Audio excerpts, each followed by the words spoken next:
Obviously, with Lynn gone, what's the plan right now for who's going to call plays and all that sort of stuff? Yeah, our entire defense will put together the game plan like we normally do, and I think it's the same thing with us on offense. I call the plays on game day, but our coaching staff has a huge input on that. It's just we're not one person coming in and saying, hey, we're doing this. So they'll all game plan together, and then Akika Malloy will call the plays on game day for us. And have you, obviously you got bowl game prep, but have you started that search yet, or is that something? No, we're going to do everything after the bowl game. This is a unique bowl game because of when it is. This is still, we're in the middle of recruiting. This is, we were out last week. We should be on the road now, but we're back because of the bowl game. So Boise has the same issues, and I think like Texas Tech and Cal, because they're playing in the Shreveport game. So it's just the nature of it. The option is don't go to a bowl game, and that's not what anybody wants. So when they tell us when the game is, then we got to work a schedule out. So anything we'll do with the quarterback position or the defense coordinator will be after the bowl game when we have time. It's not a decision that we want to rush, and nor will we rush it. So. And then with QBs and tight ends. QBs, I'm coaching the tight ends, and Ken Niumatalolo is coaching the tight ends. So we are real fortunate that we have him. I mean, Ken's been a head coach at the Division I level for a really, really long time. So, and then because of we have two openings, Clancy Pendergast will now be an on-field coach, and Greg Burns will now be an on-field coach. So, in our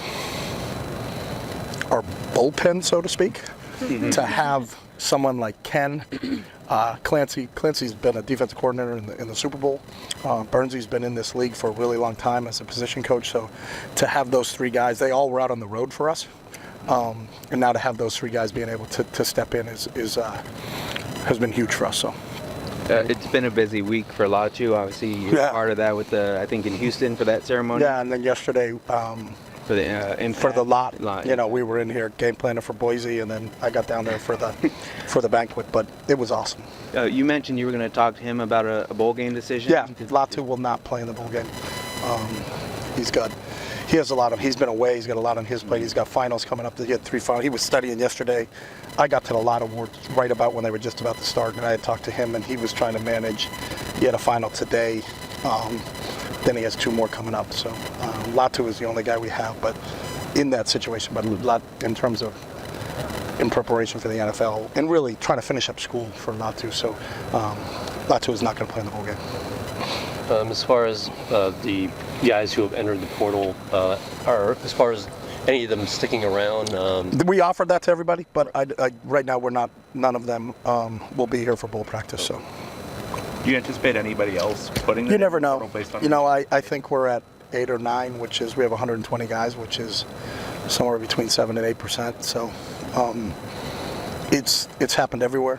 I mean, we have coaches. I think sometimes, and I hope fans will be like, well, I can't believe this guy left before last game. Well, coaches have left before the last game. It's the nature of the schedule that we set up. So it's very hard for coaches and administrators to say I can't believe this is happening. Kids aren't playing in bowl games. Coaches aren't coaching in bowl games. Well, we're the ones who put the rules in place. So, and if you're a student athlete and you're trying to find an opportunity to go somewhere else, I understand it. There are coaches that have taken opportunities to go somewhere else, and all of them, I'm not maligning them, and I'm sure they would all want to be with their teams to finish off, but based upon the schedule that we set, it just doesn't happen that way. So we're in the solution business, and the solution business for us is, I think from a coaching staff-wise, we've done a really good job for that, and then we haven't really, like I said, 7 or 8%. We'll make do. So that's what it is, and our job as coaches is to help those guys. One of the things that was really cool for me was we got home late after our recruiting dinner. We had practice on Friday and then recruiting dinner, recruits in, and I caught the tail end of the Montana game, and Hayden Harris and Eric Osteen are playing for Montana, and they had a huge win in overtime over Furman, and I know Bobby Houck really well, but it's cool because most of the guys are going places where they're looking for more playing time. Hayden graduated, Eric graduated, most of the kids are leaving that are graduates, and they're just looking for an opportunity. So our job is to help them wherever they want to go, and that's what it's all about, whether they're here for one day or they're here for 5 years. We want what's best for them, and if they feel like that's the best decision for them, then the question we ask all the time, how can we help? So. Jeff Ferris is moving on, taking a head coaching role. What did you think about his time here, and what kind of Ferris is awesome, and I was so excited for him and Natalie, and I don't know if everybody knows, they just had 2 twins, in the summertime, and he's an amazing coach. It's an opportunity for him to get his first head coaching job, at the FCS level at Austin Peay. He was recruiting with me. I was with him for 2 or 3 days last week recruiting, and then he went down to see them, I think, on Thursday. And they were impressed with him, which anybody would be. And it's close to home. So he's from Tennessee, and his wife is from Tennessee. So, there's a little bit of getting home for him. And his chance to be a head coach, and I think Ferris is going to be a great head coach. So we were fired up and excited for him. I know all the tight ends because he came back and met with them before he left, and then I followed up after he met with them, and they were all just genuinely happy for him. So, talks a little bit about the relationship that he has with his players. Everybody's just excited for Jeff and Natalie. With the recruiting schedule being what it is with their early signing period, how do you kind of manage the conversations with the recruits with you don't have the full coaching staff? Yeah. You're also doing. Yeah. It's one of those deals where I don't think anybody cares. The old 90% of the people don't care that it's a problem, and 10% are probably happy that you have it. But the alternative is that you don't play in a bowl game, and that's never a thought. These players deserve to play in another bowl game, and this is our sole focus and attention. There's time post-practice. We may have some coaches, and especially because of where we are. You can see some kids in the afternoon and home visits, but we got to juggle it. That's our job. We'll figure all that stuff out. So, but probably not a lot of sleep this week, but that's good reason not to have sleep.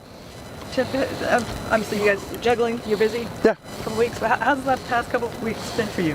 They've been awesome. Yeah. I think the one thing, probably for all of us, I think every night you go home tired and you wake up every morning hungry, but we get to be with this every day, and I know you guys have had an opportunity to be around these players, and they're awesome. I've never been more proud. When you listen to Latu give his speech at the Lombardi Award, and he's an awesome kid, and for him to go through what he's gone through and to win an award like that in a black tie dinner and know how nervous he was, like, Coach, I'm nervous. And Andrew was there, and will tell you they make him speak twice. He didn't have to come up with one talk.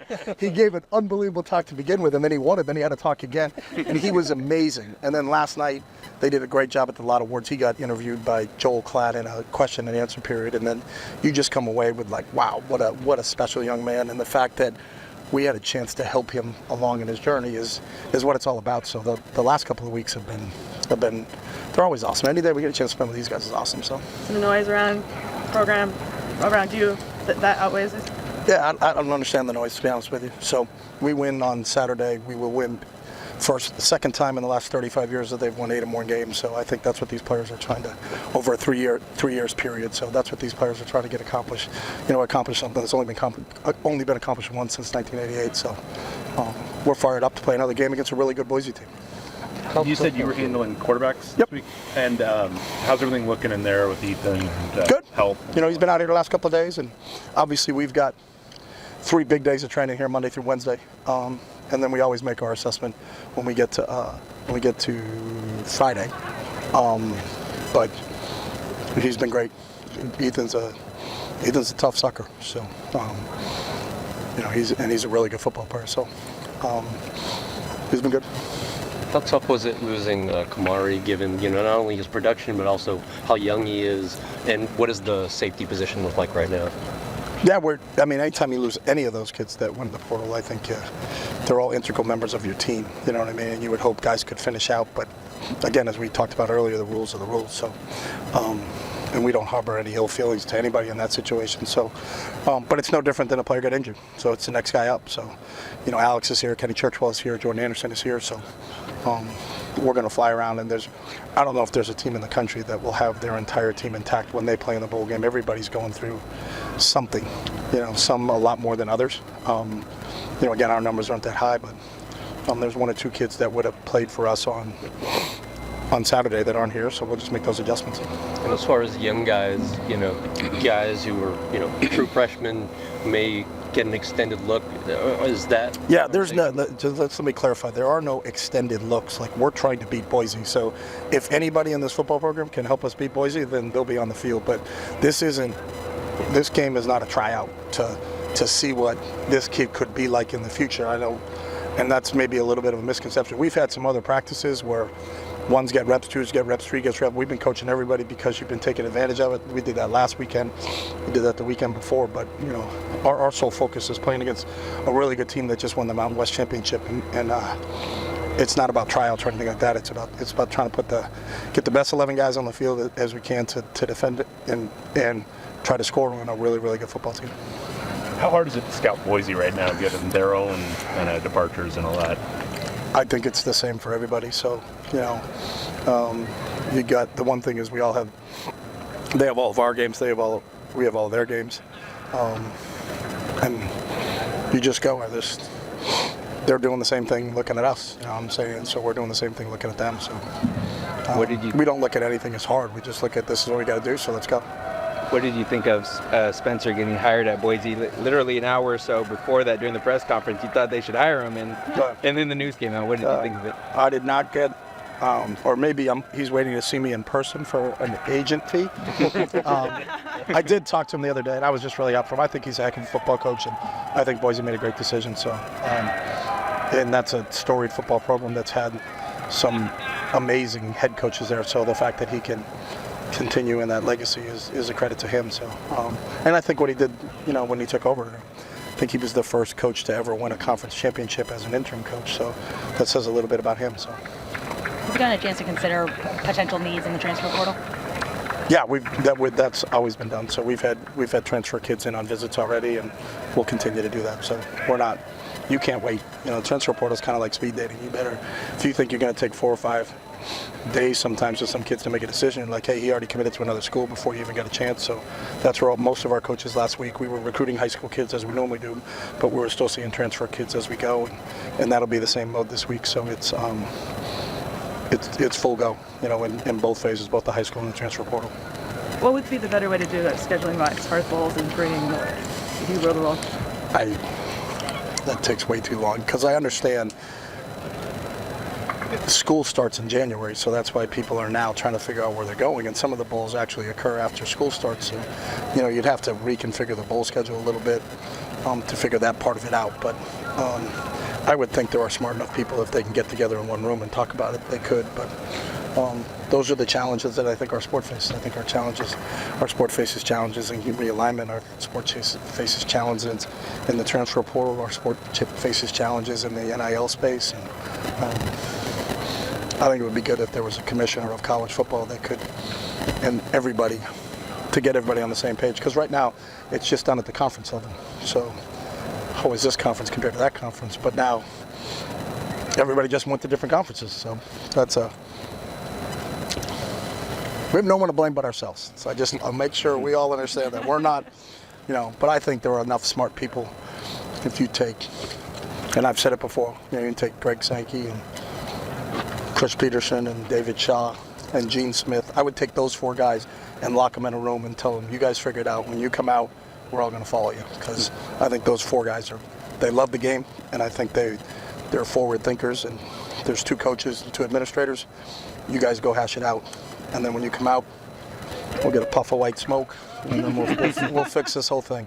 But take Greg Sankey, Gene Smith, that's my vote. And I'd throw David Shaw and Chris Peterson in there. And I'd throw David Cutcliffe in there too, because he's brilliant. So go from there and figure it out. Cool. All right, guys. Thank you. Thanks, Chip.